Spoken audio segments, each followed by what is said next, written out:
अब हम लोग आते हैं, कह रहे हैं कि ज्योमेट्री को डेवलप करने में कुछ पॉइंट्स को हमने, कुछ चीज़ों को प्री प्रूव्ड लिया गया कि इसको प्रूव नहीं किया सकता, उसको कंसीडर कर दिया गया, क्योंकि हर चीज़ को प्रूव करने लगेंगे तो फिर डेवलपमेंट नहीं होता। तो यहाँ पर दो बातें आ रही हैं कि पोस्टुलेट और एक्सियम्स। करें कि पोस्टुलेट जो होते हैं, ये पोस्टुलेट्स और एक्सियम्स दोनों अजम्पशंस होते हैं, मतलब पहले से मान लिया गया होता है कि ये ऐसा है और उसी पर ज्योमेट्री को डेवलप किया गया है।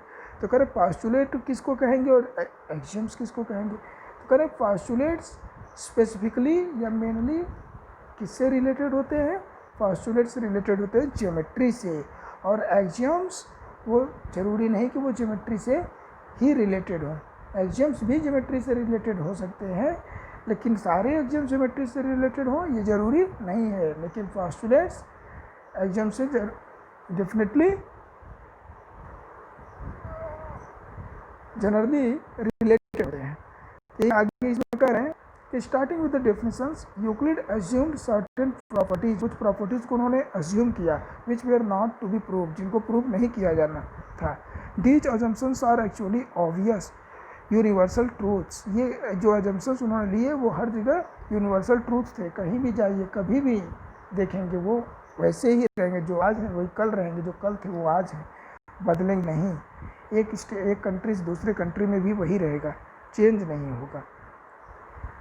करें he divided them into two types, और उन एजम्पशंस को टू टाइप्स में डिवाइड किया, एक्सियम्स और postulates. He used the term postulates for the assumptions that were specific to geometry, मतलब जो एजम्पशंस ज्योमेट्री से रिलेटेड थे उनको पोस्टुलेट कहा। और कॉमन नोशंस जो थे on the other hand were assumptions used throughout mathematics and not specifically link to geometry. Mathematics में यूज तो होते हैं लेकिन ज्योमेट्री से लिंक्ड हो ये ज़रूरी नहीं है, उनको हमने कह दिया axioms. For details about axioms and postulates refer to appendix 1। इसको हम नहीं देखते हैं। अब कह रहे हैं कि यूक्लिड्स के कुछ एक्सियम्स हैं, ये बहुत इंपॉर्टेंट हैं, ये हमारे लिए जानना बहुत ज़रूरी है, आप सभी लोगों के लिए भी जानना बहुत ज़रूरी है। पहला कह रहे हैं things which are equal to the same thing are equal to one another. कह रहे हैं कि दो या दो से अधिक चीज़ें जो किसी चीज़ के इक्वल हों तो वो सभी एक दूसरे के बराबर होंगी। जैसे दो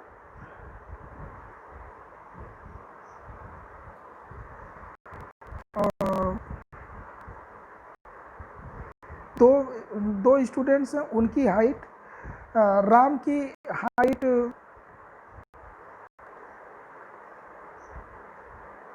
विनोद के बराबर है और अभिषेक की हाइट भी विनोद के बराबर है, मतलब राम की हाइट विनोद के बराबर, अभिषेक की हाइट विनोद के बराबर, राजेश की हाइट विनोद के बराबर, विजेंद्र की हाइट विनोद के बराबर, मतलब इन चार लोगों की हाइट किसके बराबर? विनोद की हाइट के बराबर है। तो इसका मतलब वो चारों लोगों की हाइट भी आपस में बराबर होगी, यही कह रहे हैं। दूसरा करें if equals are added to equals, करें कि अगर दो वस्तुएं हैं, अगर उनकी दोनों इक्वल हैं तो दोनों में इक्वल अमाउंट जोड़ दिया जाए तो भी रिजल्ट इक्वल होगा। जैसे दो बास्केट हैं, दोनों बास्केट में 5 kg हैं, अब दोनों में 1 kg रख दिए तो दोनों में कितने kg हो जाएंगे? 6 kg, तो दोनों क्या हो गए? इक्वल। तो if equals are added to equals the wholes are equal. इसी तरह करें if equals are subtracted from equals, तो दो इक्वल ऑब्जेक्ट्स में से इक्वल अमाउंट को सब्ट्रैक्ट कर देंगे तो रिजल्ट क्या होगा? रिमाइंडर भी इक्वल होगा। चौथा कर रहे हैं things which coincide with one another are equal to one another. कह रहे हैं कि दो या दो से ज़्यादा चीज़ें जो एक दूसरे के बराबर है,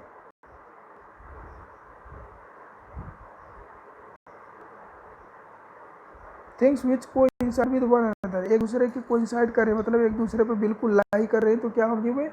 इक्वल टू वन अनदर। तो दोनों आपस में क्या होंगी? बराबर होंगी। जैसे आपने दो स्केल ले ली एक ही कंपनी की, दोनों एक दूसरे के ऊपर रखे, बिल्कुल एक दूसरे के पर लाई करके एक समान लाई कर दिए, इसका मतलब क्या हो गया कि दोनों लेंथ में बराबर हैं।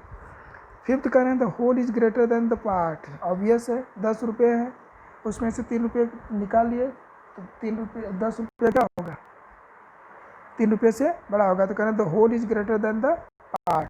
सिक्स करें, things which are double of same thing are equal to one another.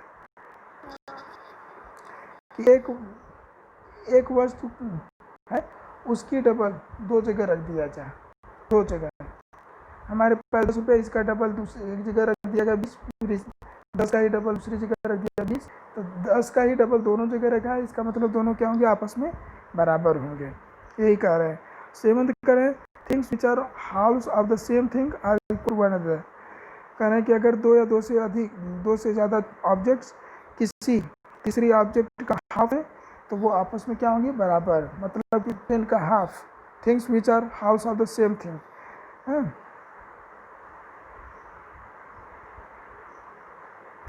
10 का हाफ कर दीजिए 5 तो दोनों आपस में क्या होंगे, 5 और 5 बराबर होंगे। तो ये कुछ एग्जाम्स हैं, उनको आप जानिए। रिमेनिंग थिंग्स हम लोग अगले वीडियो में बात करेंगे।